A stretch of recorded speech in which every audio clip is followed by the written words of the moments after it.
제가 32살에 교회 사모가 되었어요. 사모가 되어가지고 하곡동에 가서 개척을 했어요. 지하 40평 얻어서 개척을 했는데, 개척을 하고 보니까 이제 이 빈자리를 채워야 되잖아요. 채워야 되니까 그때도 매일 전도를 나갔어요. 하여튼 할 수 있는 대로 전도는 아주 매일 나가요. 전도를 매일 나갔는데 하루는 이제 사모가 되어가지고 처음으로 전도하러 나갔습니다. 나갔는데 저녁이 좀 이렇게 돼가지고 저녁 시간에 전도를 나갔는데 술집, 그 단란주점 같은 카바레 뭐 그런 술집이 있어요. 술집 앞에 어떤 남자가 이렇게 팔을 꼬고 서 있었어요. 근데 얼굴이 술이 취해가지고 얼굴이 벌겋으로 막 이러고 서 있었거든요. 근데 담대해. 제가 지금 생각해도 담대해요. 술을 취해가지고 이렇게 서 있는데 빨간 사람한테 가가지고 아저씨 교회 다니세요? 물어본 거예요. 그랬더니 그 사람이 안 다닌다는 거예요. 그래서 제가 전도지를 주면서 우리 교회 오세요. 그래서 전도를 했어요. 그래서 예수님 믿으세요. 전도를 했으니까 그분이 주일날 교회로 오겠다는 거예요. 그 술 먹은 분이. 근데 정말 그분이 주일날 교회로 왔어요. 그 이름도 허범지. 제 핸드폰에 그분의 집 전화번호가 있을까요? 없을까요? 있어요. 그래서 제가 전화를 해봐야 되겠다. 요즘 그 생각을 해요.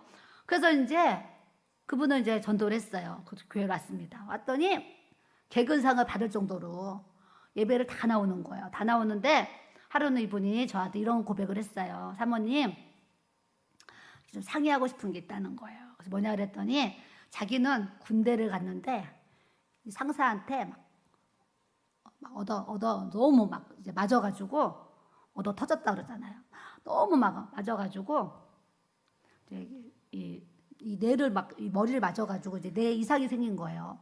뇌에 이상이 생겨가지고 군대 갔는데 얼마 안 됐을 때 이제 그냥 군대에서 제대를 시켜버린 거예요. 제대를 시켜버려가지고 집에 왔는데 엄마는 처추가 나왔는 줄 알았다는 거예요. 나중에 그 집에 찾아갔더니 그 엄마가 얘기를 해주시는 거예요.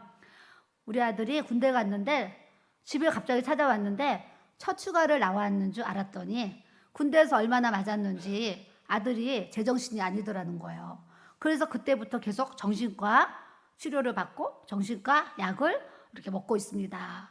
그래서 이 엄마가 너무 억울해가지고 재판을 했겠죠. 했는데도 졌다는 거예요. 져서 나라의 아무런 보상을 받지 못했다라는 얘기를 제가 이렇게 들었어요. 근데 문제는 이 청년이 정신과 약을 먹는데 문제는 환청이 들리는 거야, 환청이. 그러면서 이 형제가 저한테 저는 환청이 들리는데 24시간 하루 종일 잠잘 때만 빼고 하루 종일 귀에서 환청이 들린다는 거예요.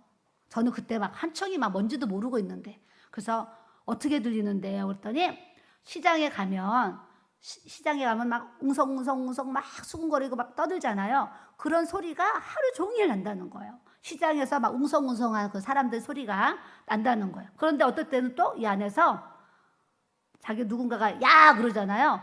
그 길을 가다가도 진짜 부르는 줄 알고 자기가 뒤를 돌아보면 아무도 없다는 거죠. 이렇게 이게 생활이 안 될 정도로 환청이 들리는 거, 환청이. 그래서 저는 이제 직장 생활도 못하고 집에만 있으면서 교회를 이제 나오게 되었어요. 나오게 됐는데 제가 이제 기도를 하는데 제 마음에 그 청년이 오늘 말씀처럼 너무 불쌍한 거예요. 군대 가서 맞아가지고 이렇게 된 게 너무 불쌍한 거예요. 그래서 제가 한 번도 금식을 3일을 제가 해본 적이 없어요. 지금까지. 하루는 이제 이렇게 돌아가면서 했는데 제가 3일은 체력이 안 돼서 못했어요. 그런데 제가 이 형제가 얼마나 측은하고 불쌍하게 여겨지는지 제가 내가 이 형제를 위해서 3일을 금식 기도를 해야 되겠다. 혼자 이런 생각을 저 혼자 하게 됐어요.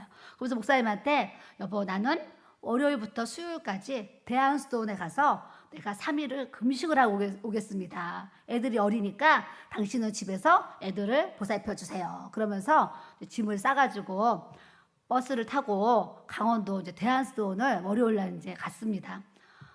대중교통 이용하니까 몇 시간 걸려서 이제 갔어요. 가가지고 이제 그날 월요일날 밤 12시부터 금식을 하면서 이제 갔는데 그날 밤부터 온 몸에 막 열이 나면서 열이 펄펄 나는 거예요. 열이 펄펄 나면서 죽을 것 같이 아픈 거예요. 어느 정도냐면 마당에 화장실이 있는데 화장실을 내 발로 기어서 화장실을 가서 볼일을 보고 돌아올 정도로 너무 아픈 거예요. 아프니까 무슨 생각이 드냐? 내가 그 형제를 위해서 3일을 금식하니까 이 사탄이 금식을 못하도록 나를 이렇게 방해하나 보다, 이런 생각이 이제 들은 거예요. 내가 이거를 이겨야지 하면서 막 밤새도록 끙끙 앓았는데, 그 방에 오신 몇 분의 이제 그 여자분들이 계셨어요. 사모님도 계시고 성도들이 있었는데, 이분들이 제가 온몸에 열이 펄펄 나면서 끙끙 앓고 이불을 막 다 뒤집어 쓰고 막 끙끙 앓으니까, 이분들이 이거는 하나님이 기뻐하시는 금식이 아닙니다. 풀으세요. 이분들이 날 볼 때는 안 되겠다 싶은 거죠. 막 풀으래는. 근데도 내가 이거 마귀 역사하는 거야. 하면서 막 참았어요. 참았는데 그 다음날 아침이 됐는데 진짜 숨이 끊어지는 것 같아요. 내 생각에 숨이 끊어지는 것 같아요. 그래도 내가 3일을 해야 돼. 그러면서 막 끙끙 앓고, 이 사람들은 하지 말라고 말리고, 저는 막 죽기까지 막 하면서 막 이제 하고 있는 거예요. 하고 있는데 저녁 9시가 됐는데 제 생각에 나 죽겠구나. 이게 이제 죽음이 내 눈앞에 딱 온 거. 죽음이 나 죽겠구나. 이게 딱 오니까 이제 금식을 그만해야 되겠다. 이게 이제 저녁 9시에 왔어요. 그러면서 제가 이분들한테 저 금식 이제 그만해야 될 것 같아요. 그랬더니 그분 중에 한 분이 막 주방에 가가지고 이렇게 죽을 이렇게 얻어왔어요. 얻어왔는데 또 너무 놀라운 게요. 그 죽을 얻어왔는데 죽을 한 숟가락을 먹었는데 그 아픈 게 싹 없어지는 거예요. 하여튼 없어졌어요. 없어지고 나서 막 가서 공중전화로 목사님한테 전화를 했어요. 여보, 나 지금 죽을 것 같아요. 나 데리러 오세요. 그랬더니 목사님이 그래, 기다려, 내가 갈게. 그래서 저를 태우러 왔어요.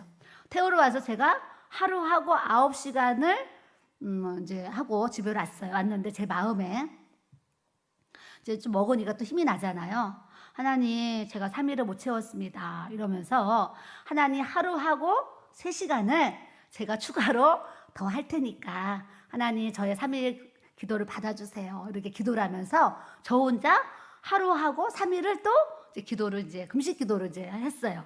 하고 나서 그 다음 주 한 주 수요일이 됐는데 그 형제가 수요 저녁 예배로 왔습니다.